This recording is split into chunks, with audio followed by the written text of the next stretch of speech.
El siguiente podcast es una producción de Radio Universidad de Rosario. Radio UNR. Bien, ha llegado Mario Gluck aquí a los estudios de la radio. Vamos a hablar de historia como cada viernes. Una vez por mes está Mario con nosotros y tocamos algún tema vinculado a la historia. Para refrescarnos. Eso, ahí está. Porque los pueblos que no conocen su historia están condenados a repetirla. Muy bien. Hola. Perdón que te recibimos con una frase que quizás no es de tu agrado, pero es la que nos salió. No te gusta la frase, ¿no? No. ¿Por qué le discutirías esa frase, Mario? Porque, a ver, vamos a lo individual, aunque no es la mejor comparación Bien, tampoco, ¿no? Pero porque vos conozcas algo que ocurrió. Sí. Y que te ocurrió incluso. Sí. ¿No vas a repetirlo? Y pero está ligada a ese que se quemó con leche de una vaquillora. Sí, de una vaquillora, pero se quema igual. No, y toma Basta leche de frases, igual. Gerardo. No pasa nada, digamos. Aparte, digamos, no hay repeticiones en un sentido estricto, entonces no sirve de nada generalmente. A ver, la experiencia, pero como sí, decía el sabio...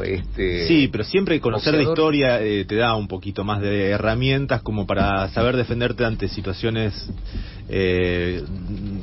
similares que puedan llegar a venir, digo, que no saber nada o no. Una herramienta más, por saber, por lo menos... un destornillador, una herramienta. Es complicado. Yo, por ejemplo, pero como siempre, sé que vino un gobierno que ajustó y claro, ahora yo ya lo sé. A mí no, O sea, para el famoso yo te avisé. Yo te avisé que esto iba a pasar así. Si vamos a cosas tan... No funciona entonces. Pero puede funcionar. Pero está bien. En el caso pero puede funcionar, en el sentido de que podría funcionar.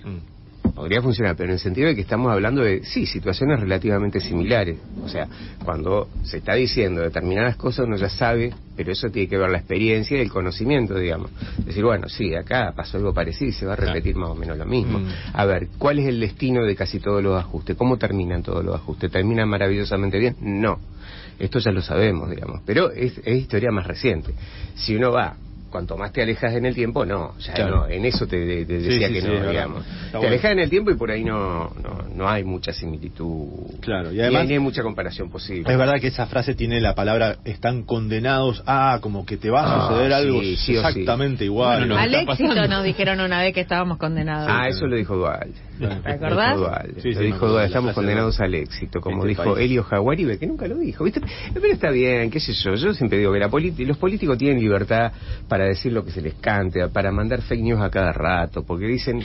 Las frases de Cicerón son maravillosas ahora, aunque ahora Cicerón dice cosas sobre la actualidad, ¿no? Sí. Es muy raro, digamos, que haya dicho la cosa que según nuestro presidente dijo, pero bueno, en fin, hay cosas que bueno. Igual te trajimos muy a la Argentina y la idea era hablar del país. La idea era hablar de Chile, porque, bueno, en realidad un poco tiene que ver con hace poco un nuevo aniversario del golpe de Estado del 73 en Chile, que es un golpe de Estado que en ese momento no se vio estrictamente así, tuvo una repercusión internacional, pero no la repercusión internacional que a posteriori tuvo. ¿Por qué? Porque el gobierno de Pinochet fue el primero que aplicó con mucha fuerza, con mucha entidad, las políticas neoliberales en el mundo. El primero. Cronológicamente, un año después empezaron otros a hacer el mismo tipo político. Friedman, ¿no? Milton Friedman, claro. O sea, el experimento iba a ser en Chile, ¿no? En realidad no había sido pensado originalmente así, pero bueno, tiene que ver con un poco la historia de Chile.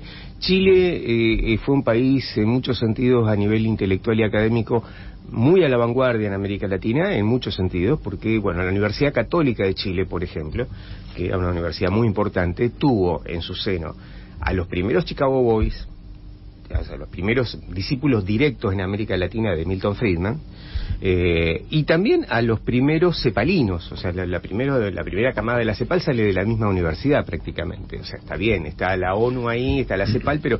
Recordamos que los Chicago Boys son, bueno, la escuela de Milton Friedman, que son los primeros experimentos neoliberales. Exactamente, o sea, el primero que empieza a plantear el tema de la cosa pasa acá por la cuestión monetaria, digamos, es básicamente eso, ¿no? Y son, de alguna manera, Milton Friedman de alguna manera la parte técnica de lo que planteaba casi a nivel filosófico von Hayek, que es la escuela austríaca que tanto cita este hombre que tenemos de presidente. Exactamente. ¿Y los cepalinos? Y los cepalinos la Comisión Económica para América Latina, que uno de los mentores fue un argentino, que era Raúl Prebisch.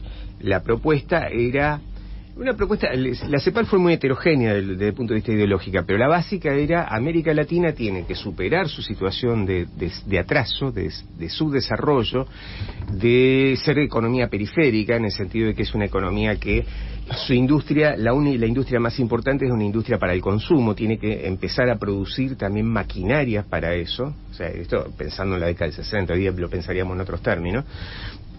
O sea, y acoplarse y mejorar el mundo y equilibrarlo en este punto, digamos. Decir, bueno, no haya solamente economías centrales y periféricas, sino que todas sean relativamente centrales. Y eso se hace con determinadas políticas que en algún momento pueden incluir la redistribución, o sea, que la gente consuma más, pero no necesariamente al principio, que son políticas que tienen que ver con una industrialización, con una ruptura en distintos sentidos, porque yo insisto, la CEPAL tiene gente más a la izquierda, gente más a la derecha, la CEPAL ha sido muy heterogénea, pero de cualquier manera el proyecto es un proyecto industrialista, básicamente.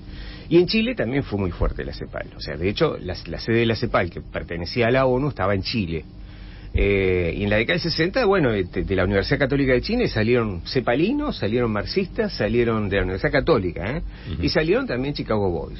Lo que pasa es que el vínculo de las universidades chilenas ha sido muy fuerte a nivel internacional, importante en esa época, ¿no? Entonces fue un lugar, y aparte que es los lugares de América Latina que, y en esto, por ahí, empalmo lo que quería hablar un poco de se quiere la historia general de Chile, que ha sido uno de los países más estables de América Latina, con menos golpes de Estado. De hecho, el golpe de Estado más importante y prácticamente, digamos, el más fuerte de todos fue el de Pinochet. El de Pinochet en el 73, pero hasta ese momento hubo un momento en el cual hubo una serie de golpes de Estado que para nosotros serían un poco extraños en la década del 30. Uno fue un intento de un grupo de militares que estaba Carlos Ibáñez del Campo, que fue un intento populista que no funcionó porque finalmente se fue a elecciones. Carlos Ibáñez intentó ser una especie de lo que intentó 2 veces ser presidente y fue 2 veces presidente, pero intentó ser una especie de Perón en algún momento, pero no funcionó porque no le tocaron los mejores tiempos. Le tocó la crisis del 30 primero y después le tocó la crisis de la década del 50 y no funcionó. Pero fuera de esos momentos hubo otro, por ejemplo, un golpe de Estado en el 32 que proclamó una república socialista.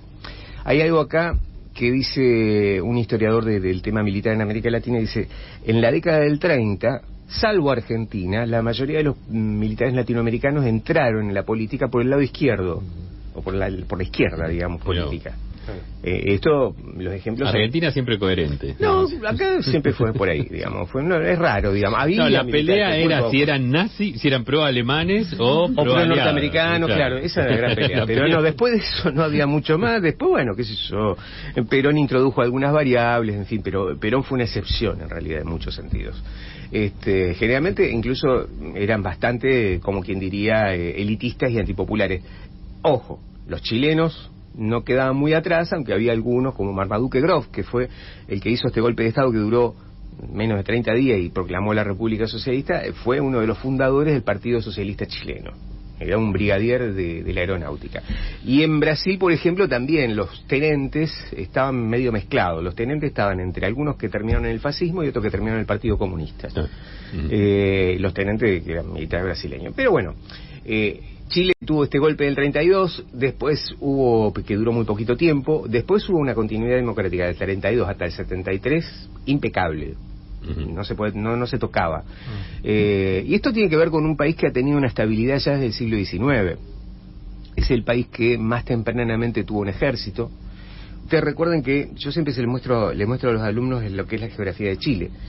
Es alargada, pero el tema es que hasta 1880 el territorio efectivamente Chile no es la mitad de lo que es ahora.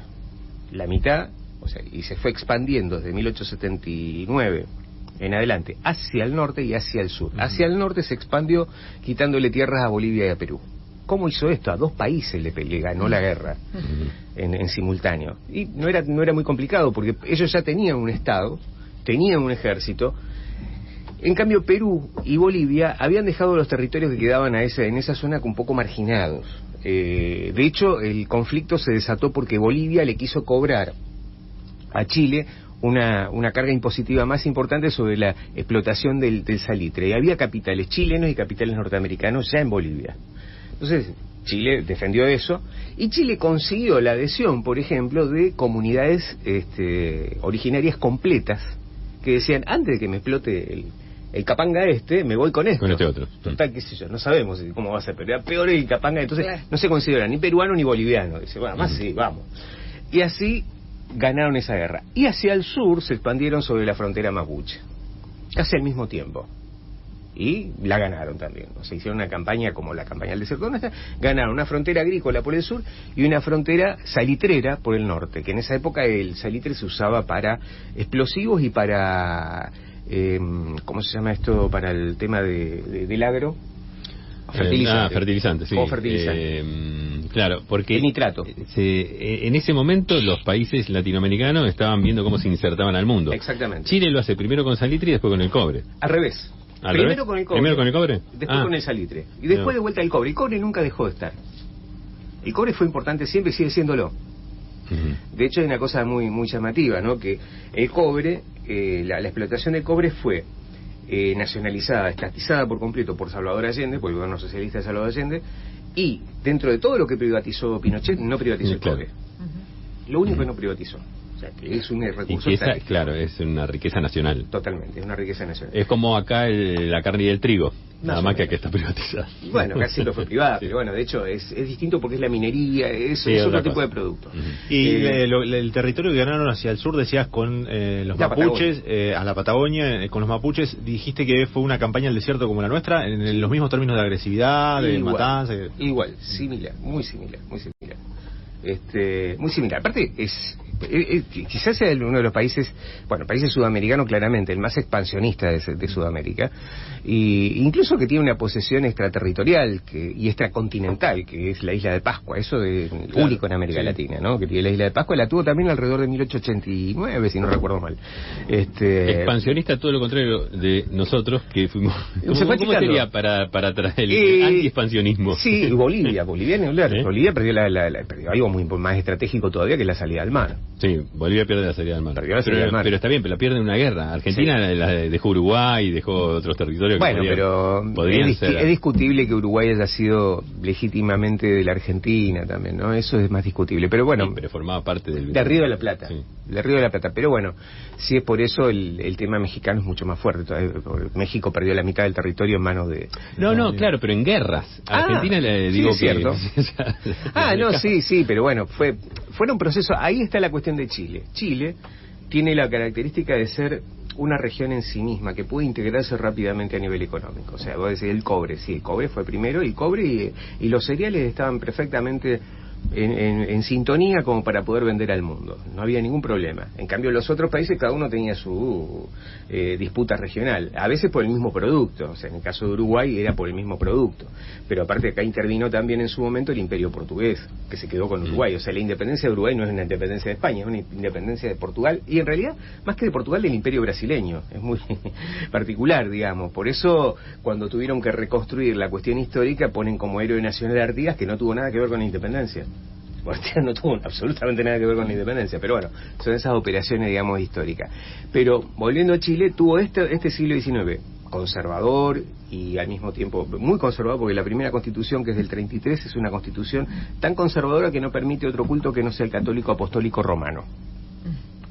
Y es una constitución muy admirada acá por Alberdi, por ejemplo, pero Alberdi le critica precisamente estas cuestiones, digamos, más autoritarias, que a él no le cerraban tanto, pero sí admiraba, igual que Sarmiento, el tema del orden en Chile. El tema del orden, que realmente consiguió un orden que no se había conseguido en el resto de Latinoamérica, lo consiguieron muy rápidamente. Entonces eso le permitió esa expansión que hubo, una expansión que después, derivó en una serie de cambios políticos muy importantes, porque la República del Salitre terminó siendo una república parlamentaria muy rara, y cuando el Salitre se terminó, ahí empezó la crisis, que es en la década de finales de la Primera Guerra Mundial, porque el salitre empezó a ser reemplazado en Europa por un producto artificial que ya dejó de comprarse el salitre. Entonces ahí trató de volverse al cobre.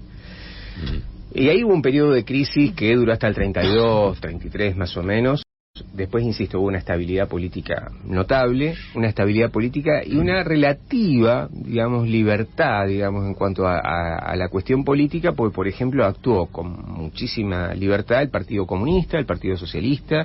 El Partido Comunista y el Partido Socialista se integraron al sistema democrático de una manera muy, muy notable, muy rara, incluso en América Latina, porque los gobiernos del Frente Popular, que fueron el del 38 en adelante, que formaban parte de la Alianza Socialistas y Comunistas al principio, tuvieron sus ministros.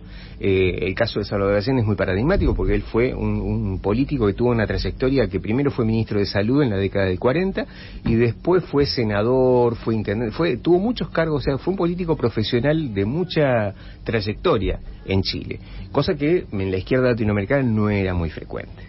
Por eso no fue raro que ganaran las elecciones en 1970. Ganan la elección y es el primer intento de llegar al socialismo por una vía democrática. Exactamente, ese fue el planteo de él. Y el planteo de él tenía que ver con esto, decir, bueno, porque uno lo ve y dice, bueno, pensado en argentino, traduciendo al argentino, y diga, ¿cómo? Va a confiar en los militares. Y confía en los militares. Pero confía en los militares por este antecedente también que había de Marmaduke Grof, que Marmaduke Grof fue el fundador del partido al que él pertenecía, el Partido Socialista Chileno, entre otras cosas. Militar. Y era militar.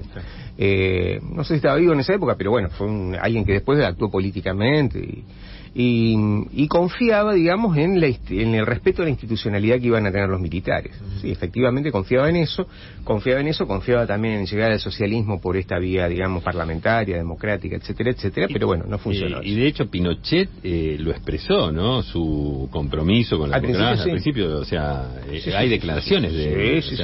Sí, por eso fue ministro a ultimísimo momento de Salvador Allende y confiaba, creía, y de hecho era uno de los militares más institucionalistas originalmente. Después cambió. Sí, y cambió mucho. Cambió rápidamente. Cambió un poquito el hombre. Cambió rápidamente y se constituyó en una de las dictaduras más sangrientas de América Latina.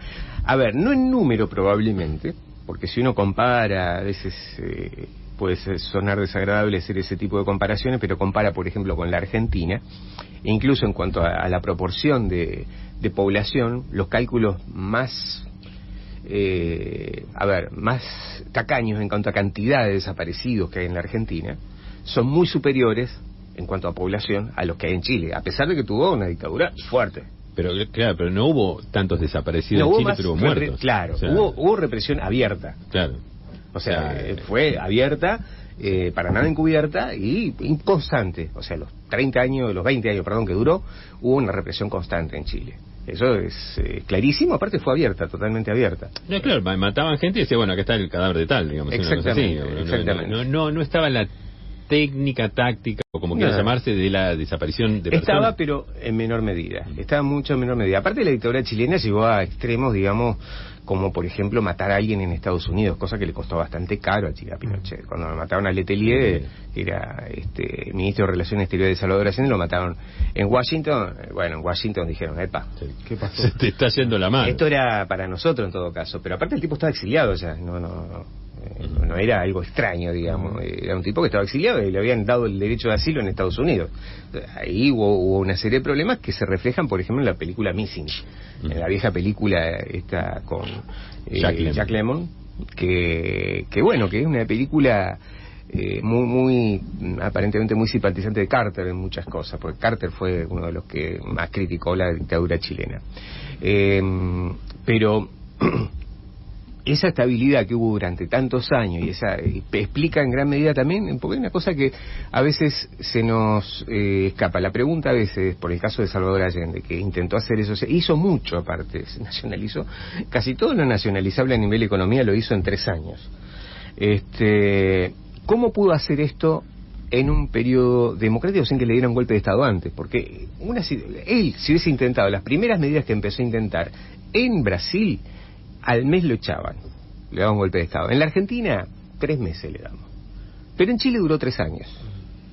Y esto también tiene que ver con esta cuestión de la institucionalidad chilena, que se ve incluso hoy. O sea, uno ve a un Boric, ¿cómo se llamaba esta chica? Vallejo. Camila Vallejo. Que el otro día estuve estando en las jornadas de historia, un historiador chileno que trabaja sobre sobre las izquierdas en Chile, trajo un trabajo muy interesante sobre Camila Vallejo, de cómo fue criticada por izquierda y por derecha por ser mujer en un montón de cuestiones. Cuando no era madre, porque no era madre; cuando era madre, porque era madre. Tremendo lo que le pasó a Camila Vallejo. Bueno, que forma parte del gobierno de Boric. Exactamente, ahora. Ella es ministra de comunicación, sí, medios, pero, algo que tiene que ver con eso. Tiene que ver con eso, pero es una especie de Adorni, pero pero bien, pero de las buenas, ¿no? Claro. Pero de todos modos, Boric y Vallejo, que venían de una cosa así crítica, rebelde, etcétera, etcétera, terminan en la institucionalidad. O sea, termina siendo gobierno y manejándose institucionalmente. Eso es muy, muy, muy arraigado en Chile, ¿no? Y eso es muy distinto que la Argentina en eso, y muy distinto que otros países latinoamericanos. Eso hay una continuidad. Bueno, interesante justo en esta semana en la que, en estas últimas semanas, digamos, en las que estuvimos hablando de Chile, porque venimos también de un septiembre que para ellos es una fecha muy importante, el 11 de septiembre, ¿no? Mario, nos reencontramos el mes que viene, ¿te parece? Mes que viene, con alguna otra novedad, alguna otra fecha. No hay novedades en eso. Para seguir discutiendo es un oxímoron, si los pueblos la historia. que olvidan, claro. No, porque además tenemos que discutir novedades de la historia, reactualizar la discusión que tenemos con Mario acerca de las frases populares. Las frases populares de la historia, bueno, sí, ¿por qué no? Escuchaste una producción de Radio Universidad de Rosario.